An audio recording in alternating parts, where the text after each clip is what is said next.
Topic है year, और year में इस वीडियो में मैं एक्सप्लेन करूँगा मिडल ईयर को। इसकी जो गाइड है ईयर की, मैंने डिफरेंट प्लेटफॉर्म से और पास्ट पेपर से गैदर की हुई है और यहाँ पे सर एक्सप्लेन कर देंगे उसको।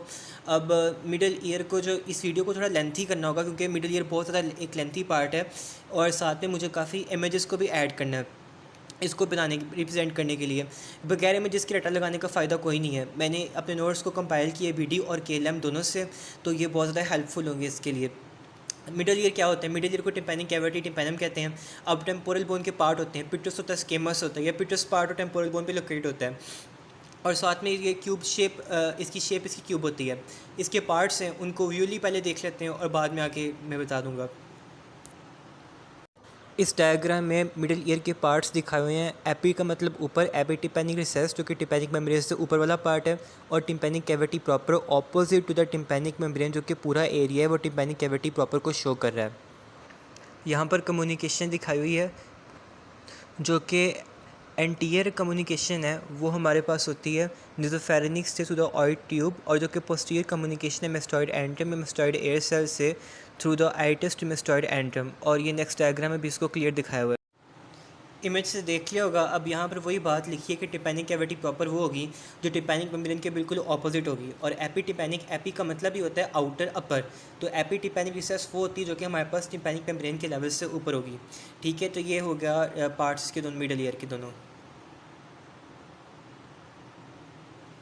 नेक्स्ट है कम्युनिकेशंस, इनको साथ ही देख लेंगे उससे इमेज से भी, और मैं बता भी देता हूँ। अब ये कम्युनिकेशन MCQs में भी आता है, SCQs में भी आता है। एंटीरियरली कम्युनिकेट करता है निज़ोफेरेनिक्स के साथ थ्रू द ऑइटरी ट्यूब, और पोस्टीरियरली कम्युनिकेट करते हैं मेस्टॉइड एंट्रम और मेस्टॉइड एयर सेल के साथ through the aditus to the mastoid antrum. और आगे बाउंड्रीज़ हैं इसकी। अब बाउंड्रीज़ के लिए भी इमेज है, ठीक है। कम्युनिकेशन के लिए भी मैं इमेज शो कर दूंगा, बाउंड्रीज़ के लिए भी। बाउंड्रीज़ को बहुत लेंथी, उनको याद करने का तरीका यही तरीका है कि आप इमेज को अपने दिमाग में सेट कर लें। जो मैं इमेज शो करूँगा उससे आपने देखते रहना कि एंटीरियर वॉल होगी, पोस्टीरियर वॉल होगी, मीडियल लैटरल वॉल होगी, और वहीं से सारा यानी कि देख लेंगे। और उसी यानी कि इमेज को जब माइंड में सेट कर लेंगे तो उसी से आपने बताना है कि एंटीरियर वॉल पे ये सारी प्रोसेसेस हैं, पोस्टीरियर वॉल पे ये चीज़ें हैं, मीडियल लैटरल वॉल ऐसे है। जब वो इमेज होगी तो उससे सारा यानी कि पिन पॉइंट कर लेंगे। ऐसे कोई रटा लगाने का फ़ायदा कोई नहीं होगा, ना रटा लगाने से याद रहेगा वो पूरा प्रॉपरली। तो अब इमेज व्यू रिप्रेजेंटेशन की तरफ चलते हैं। अब यहाँ पर ना हमने बाउंड्रीज़ देखनी है जो कि मिडल ईयर है उसकी। मिडल ईयर क्यूब शेप था तो इसकी बाउंड्रीज़ भी उसके उसके अकॉर्डिंगली देखेंगे। एंटीरियर वॉल को कैरोटिड वॉल कहते हैं। अब यहाँ पे देखो तो होता है इसके टेंसर टिम्पैनी मसल, फेरिंजो टिम्पैनिक ट्यूब, और साथ में आता है इंटरनल कैरोटिड आर्टरी की ब्रांच, और सिंपैथेटिक प्लेक्सस होता है। और ये सारा बना रहे हैं हमारे पास जो कैरोटिड है, उस कैरोटिड वॉल होगी, एंटीरियर वॉल होगी उसको। ठीक है, अब आओ पोस्टीरियर वॉल की तरफ। पोस्टीरियर वॉल में आइटस टू द मेस्टॉइड एंट्रम जो उसकी कम्युनिकेशन कराता है। साथ में आता है यहाँ पे पैरामिडल एमिनेंस होगी, और साथ में कोरा टेम्पनी नर्व होगी। ठीक है, इसके अलावा कुछ स्ट्रक्चर इस फिगर में ऐसे हैं जो कि यहाँ पर ना इतने प्रोमिनेंट नहीं है, लेकिन मैंने अपने नोट्स में उनको पिन पॉइंट किया है, वहाँ से देख लेंगे।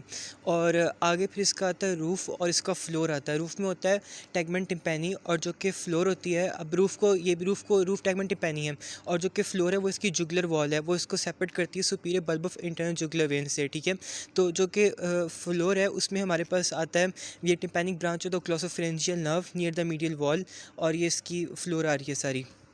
और जो फ्लोर होता है इसमें हमारे पास बोन होती है टेम्पोरल। अब दोबारा एक बार रूफ़ को देखें, मैंने बताया उसमें टैगमेंट टिम्पैनी होता है, साथ में सेपरेट करता है from the middle cranial fossa से। ठीक है, ये रूफ़ है, रूफ़ को टैगमेंटल वॉल कहते हैं, फ्लोर को जुगलर वॉल कहते हैं। ठीक है, एंटीरियर होती है कैरोटिड वॉल, उसका अपर मोस्ट पार्ट में टेंसर टिम्पैनी मसल पड़ा, ऑइटी ट्यूब देखी, और फिर आगे देखा इन्फीरियर पार्ट में थिन प्लेट होती है जो कि posterior wall of carotid canal बनाती है। ठीक है, और यहाँ पे कैरोटिको टिम्पैनिक नर्व्स का प्लेक्स होता है जिसे सिंपैथेटिक प्लेक्सस यहाँ पर कहा गया है। फिर आगे ये जो कि होता है यहाँ पर एक और चीज़ होती है, branch of the internal carotid artery और प्रोसेसर कॉक्लियर फॉर्मिस। ठीक है, प्रोसेसस कॉक्लियर फॉर्मिस, ये जो कि प्रोसेस होता है ये कंटिन्यूशन होती है यहाँ पे जो बोनी सेप्टम है उसकी। एंटीरियर वॉल होती है, सेपरेट करती है जो कैरोटिड कैनाल होती है उससे। आगे आता है पोस्टीरियर मेस्टॉइडल वॉल। अब इसमें एक बार दोबारा रिवाइज करें तो aditus to mastoid antrum, pyramidal eminence और कॉर टेम्पनी नर्व होती है। ठीक है, इसके अलावा फोसा इनक्यूटिस होता है जो कि डिप्रेशन होता है बाय द इनकस बोन के साथ, वो इस डायग्राम में एज सच मेंशन नहीं किया हुआ लेकिन होता ज़रूर है। ठीक है, और ये जो कि पोस्टीरियर मेस्टॉइडल वॉल होती है इसका एक ये MCQs बनता है, canal for the facial nerve descend करता है between the posterior wall and the antrum. अब आ जाओ मीडियल वॉल की तरफ। जो मीडियल वॉल है उसे कहते हैं लेबिरिंथिन वॉल और वो सेपरेट करती है इंटरनल ईयर से। इसमें होता है प्रोमोनोटरी जो कि बल्ज होता है कॉक्लिया का, फेनिस्ट्रा वेस्टिबुलाई जो कि ओवल विंडो है, फेनिस्ट्रा कॉक्लिया जो कि राउंड विंडो है, prominence of the facial canal ऊपर की तरफ और prominence of semi circular canal, और साथ में होता है साइनस टिम्पैनी जो कि डिप्रेशन है प्रोमोनोटरी के पीछे। ठीक है, अब ये पूरी आ गई इसकी मीडियल वॉल। ये पूरे इसके जो कि बाउंड्रीज़ हैं वो आ गई। एक वॉल लैटरल वॉल है, उसको दोबारा एक्सप्लेन करते हैं। जो कि लैटरल वॉल है उसमें हमारे पास उसको कहते हैं मेम्ब्रेनस वॉल, और वो सेपरेट करती है मिडल ईयर को from the external acoustic matters. ठीक है, इसमें टिम्पैनिक मेम्ब्रेन दिखाई हुई है एज जो आएगी स्क्यूमस पारोटेम्पोरल बोन टिम्पैनिक मेम्ब्रेन के नीचे वाली तरफ पे आएगा, और साथ में होता है कोई टेम्पनी की ब्रांच होगी वो भी इसमें आएगी। ये लैटरल मेम्ब्रेनस बोन को बनाते हैं। अब बाउंड्रीज़ अगेन मैंने बीडी और केलम से कंबाइन की हैं। अब जो रूफ़ है वो हमने देखा टैगमेंटल वॉल है, टैगमेंट टिम्पेनाई सेपरेट करता है मिडल के फोसा, सारे वही पॉइंट्स हैं, और मैंने अपने नोट्स में उन्हीं पॉइंट्स को सबको ना कंपाइल कर लिया। और यहाँ पे एक एमसीक्यूज पॉइंट है कि जो कि पिटोस्केमस सूचर होगा वो ट्रांसमिट करता है vein to superior petrosal sinus के लिए। ठीक है, फ्लोर जुगुलर वॉल से सेपरेट करता है हमारे पास from the superior bulb internal jugular vein से टेम्पोरल बोन है, और ट्रांसमिट करता है temporal branch of glossopharyngeal nerve near the middle wall. Anterior carotid wall होती है, इसका देखा था uppermost part, middle part, inferior part, और साथ में वही सारा कंटिन्यू मैंने बताया हुआ है ऐसे करके। और जो यहाँ पर प्रोसेसस कॉकलियर फॉर्मिस होगा तो वो कंटिन्यूशन ऑफ बोनी सेप्टम होता है एंटीरियर कैरोटिड वॉल का। और आगे है पोस्टीरियर और मेस्टॉइड वॉल। ठीक है, इसी में भी यही है कि ऑरिटस टू मेस्टॉइड एंट्रम, और साथ में पैरामिडल एमिनेंस थी, पोस्टीरियर कैनालिकुलस था फॉर कॉर्ड टेम्पनी नर्व के लिए, फोसा इनक्यूटिस। अब ये फोसा इनक्यूटिस जो है ये डायग्राम में इतना प्रॉपर नहीं है, डायग्राम में नज़र नहीं आया हुआ। डिप्रेशन होता है बता इनकस बोन, जो कि इनकस बोन होती है उसका डिप्रेशन होता है। ठीक है, और यहाँ पर लेटरल और मेम्ब्रेनस वॉल भी है जो कि सेपरेट करती है middle ear from the external acoustic matters से, और उसके भी सारे पार्ट्स हैं वो दिखाए हुए हैं यहाँ पे। स्क्यूमस टिम्पैनिक मेम्ब्रेन है, स्क्यूमस पार्ट टेम्पोरल बोन है, एंटीरियर कैनालिकुलस है for the chorda tympani nerve. ठीक है, और मीडिया वॉल को लेबिरिंथिन वॉल कहते हैं, सेपरेट करती है इंटरनल ईयर के साथ। इसमें प्रोमोनोटरी है जो कि बल्ज ऑफ कॉक्लिया है। अब जो वीडियो थी इमेज थी उसमें यहाँ पर ओवल विंडो और राउंड विंडो शो किया होता है मीडियल वॉल में। जो ओवल विंडो था वो होता है फेनिस्ट्रा वेस्टिबुलाई, और जो कि राउंड विंडो होता है फेनिस्ट्रा कॉक्लिया। ठीक है, और प्रोमिनेंस ऑफ फेशियल कैनाल और सेमी सर्कुलर कैनाल और साइनस टिम्पेनाई, और ये भी इमेज में नज़र नहीं आया हुआ लेकिन ये भी पार्ट है साइनस टिम्पेनाई जो कि डिप्रेशन होता है प्रोमोनोटरी के पीछे बिल्कुल। और आगे इसके कंटेंट्स आते हैं।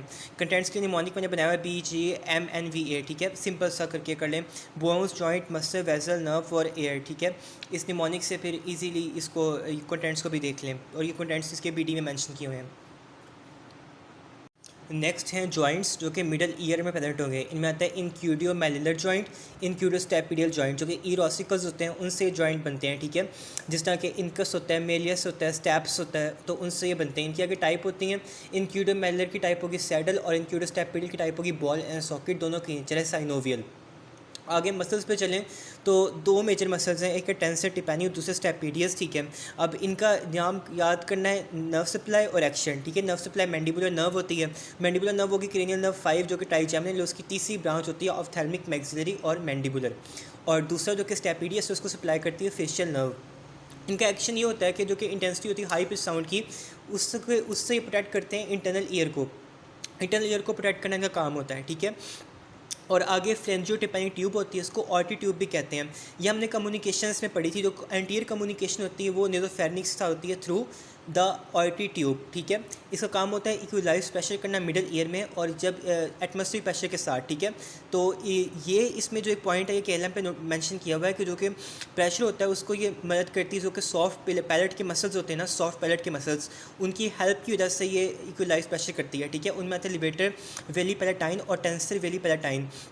इन मसल की जो कि मूवमेंट कॉन्ट्रैक्शन वगैरह होती है उससे इक्वलाइज प्रेशर करने में हेल्प होता है। यही रीज़न है कि जब हमारे जो कि कान हैं वो बंद होते हैं, जब हम यान करते हैं यानी कि जमाई लेते हैं, तो हमारे कानों में पॉपिंग साउंड होती है, तो वो किस वजह से होती है, जो कि कान बंद से होते हैं, वो इसी वजह से होती है क्योंकि ये जो कि सॉफ्ट पैलेट के मसल्स हैं वो इन्वॉल्व होते हैं इसमें। तो ये पॉइंट केलम पे लिखा हुआ है कि popping of the ear drum जो होती है वो सॉफ्ट पैलेट के मसल्स की इन्वॉल्वमेंट की वजह से होती है। अब नेक्स्ट आता है इसकी RTS supply. RTS supply is the most important question of the middle ear. इसकी RTS सप्लाई को डिफरेंट तरीक़ों से यानी कि BD पे भी लिखा है, केलम पे भी लिखा है, मगर मेरा तरीका ये है कि पहले आपको कॉन्सेप्ट हो कि हर आर्टरी आगे किसकी ब्रांच है। जब पता होगा ना आर्टरी किसकी ब्रांच है तो आगे उसको एक्सप्लेन करना और लिखना कोई मुश्किल काम नहीं होगा, बस नाम याद करने वाले होते हैं। पहले होता है लेफ्ट वेंट्रिकल एयोटा, एयोटा से arch of aorta, arch of aorta से आ जाता है कॉमन कैरोटिड, कॉमन कैरोटिड से आ गया है इंटरनल कैरोटिड और एक्सटर्नल कैरोटिड। पहली जो इसको सप्लाई करी वो तो internal carotid as itself होगी, ठीक है, कि इंटरनल कैरोटिड होती है वो सप्लाई करती है इसको, ठीक है। नेक्स्ट आ गया एक्सटर्नल कैरोटिड पे। एक्सटर्नल कैरोटिड की 3 डिवीजन दे दो, पोस्टीरियर ऑरिकुलर, मैक्सिलरी और असेंडिंग फ्रेंजियल। असेंडिंग फ्रेंजियल ये आ गई, ठीक है। नेक्स्ट आता है पोस्टीरियर ऑरिकुलर और मैक्सिलरी, ठीक है। अब जो मैक्सिलरी है उसकी आती है, उससे आगे आएगी एंटीरियर टिम्पैनिक ब्रांच, ठीक हो गया। और दूसरी आती है मिडमेंजियल आर्टरी। मिडमेंजियल आर्टरी से आगे देती है हमारे पास पिट्रोजल और सुपीरियर टिम्पैनिक आर्टरी, ठीक है। ये हमारे पास आगे मैक्सिलरी आर्टरी से जो आ रहे हैं इमीडिएटली को सप्लाई आ रही है, ठीक है। नेक्स्ट आता है पोस्टीरियर ऑरिकुलर, उसकी स्टाइलोमेस्टॉइड ब्रांच, उससे आता है पोस्टीरियर टिम्पैनिक ब्रांच। मेन जो नेम याद करने वाले हैं वो ये जो एंड वाले नेम है ना, इन्वॉल्व डायरेक्ट होते हैं। इंटरनल कैरोटिड हो गया, स्टैंडिंग फ्रेंजियल हो गया, ठीक है। आगे हो गया मिडमेंजियल आर्टरी से आगे petrosal superior tympanic branch, anterior tympanic branch और पोस्टीरियर टिम्पैनिक ब्रांच, ठीक है। ये मेन चीज़ याद करने वाली है। बाकी मैंने फ्लो चार्ट पूरा इसलिए बनाया ताकि कॉन्सेप्ट पूरा हो। अगर फ्लो चार्ट बनाना है तो ज़रूर बनाओ, वरना ये पॉइंट्स में इसको लिख दो कि इसकी ब्रांच है, वो भी इनफ है। लेकिन फ्लो चार्ट हमेशा अच्छा पेपर में इम्पैक्ट देता है, तो फ्लो चार्ट लास्ट में बनाना चाहिए। आगे मैं इसका निमोनिक भी बताता हूँ कि निमोनिक से भी हम इसके मेन पॉइंट्स को याद रख सकते हैं, लेकिन फ्लो चार्ट लास्ट में बनाना चाहिए पेपर में। यूएचएस में फ्लो चार्ट बनाएंगे तो ज़्यादा इंप्रेसिव लगेगा पेपर में। इसका निमोनिक मैंने अपनी तरफ से एक हल्का सा बनाया हुआ है, आप पाकिस्तान आए, ठीक है। ए से एंटीरियर, पी से posterior, anterior posterior tympanic branch, ठीक है। पाकिस्तान के पी से पिट्रोजल कर लो, जो पिट्रोजल ब्रांच है, ठीक है। फिर आगे एस से सुपीरियर टिम्पैनिक ब्रांच आ गई, ए से स्टैंडिंग फ्रेंजियल और आई से इंटरनल कैरोटिड आर्टरी आ गई। अब आगे इसकी वेनस रेंज होती है सुपीरियर पिट्रोजल साइनस के से थ्रू द टेरिगॉइड प्लेक्सो वेन। और जो लिफाइड रेंज होगी वो होती है ईयर के आगे प्री ऑरिकुलर लिम्फ नोड और रेट्रोफ्रेंजियल लिम्फ नोड जो फेरिंक्स के रीजन पे होते हैं। नर्व सप्लाई में आया तो टिम्पैनिक प्लेक्स होता है, टिम्पैनिक ब्रांच हो तो ग्लोसोफ्रेंजियल नर्व। अब टिम्पैनिक ब्रांच ऑफ ग्लोसोफ्रेंजियल नर्व हमने एक और जगह पढ़ी हुई है, हमने पढ़ी हुई है जो कि फ्लोर था हमारे पास मिडल ईयर का, जो कि उसको सेपरेट करता है superior bulb of internal jugular when, वहाँ पर भी टिम्पैनिक ब्रांच ऑफ ग्लोसोफ्रेंजियल नर्व थी। और सुपीरियर इन्फीरियर कैरोटिको टिम्पैनिक नर्व जो सिम्पैथिक प्लेक्सिस था, ये हमारे पास एंटीरियर जो कैरोटिड वॉल थी वहाँ पे प्रेजेंट था। तो ये इसकी नर्व सप्लाई में आ जाते हैं। आगे फंक्शन है वाइवा में पूछ सकते हैं, एससीक्यू में भी आ सकते हैं। तो साउंड वेव को एक्सटर्नल ईयर से इंटरनल ईयर में लेके जाना, एयर बोन वाइब्रेशंस को लिक्विड बोन वाइब्रेशंस में कन्वर्ट करना, इंटेंसिटी इंक्रीज़ करना 10 टाइम्स बाय द ऑसिकल्स, जो कि ऑसिकल्स की इंटेंसिटी को इंक्रीज़ कर देंगे। और फ्रीक्वेंसी में जो कि होता है वो चेंज नहीं होती, फ्रीक्वेंसी एज इट इज़ रहती है। उसको एमसीक्यूज़ के लिए देख लें। आगे तक टिम्पैनिक मेस्टॉइड एंट्रम और साथ में था मेस्टॉइड एयर सेल्स। ये जो टॉपिक हैं ये लिखे होंगे बीडी में, मगर इनको ऐसा रीड करना है एमसीक्यूज़ के लिए और कॉन्सेप्ट लेना है इनका। अभी तक तो ये एमसीक्यूज़ के लिए आज से ज़्यादा इंपॉर्टेंट टॉपिक्स हैं, ठीक है। तो एयर फील्ड स्पेस होती है जो कि पिटस पावर टेम्पोरल बोन में उसे कहते हैं टिम्पैनिक या मेस्टॉइड एंट्रम। और मेस्टॉइड एयर सेल्स होते हैं जो कि हमारे पास स्पेस होती है मेस्टॉइड प्रोसेस में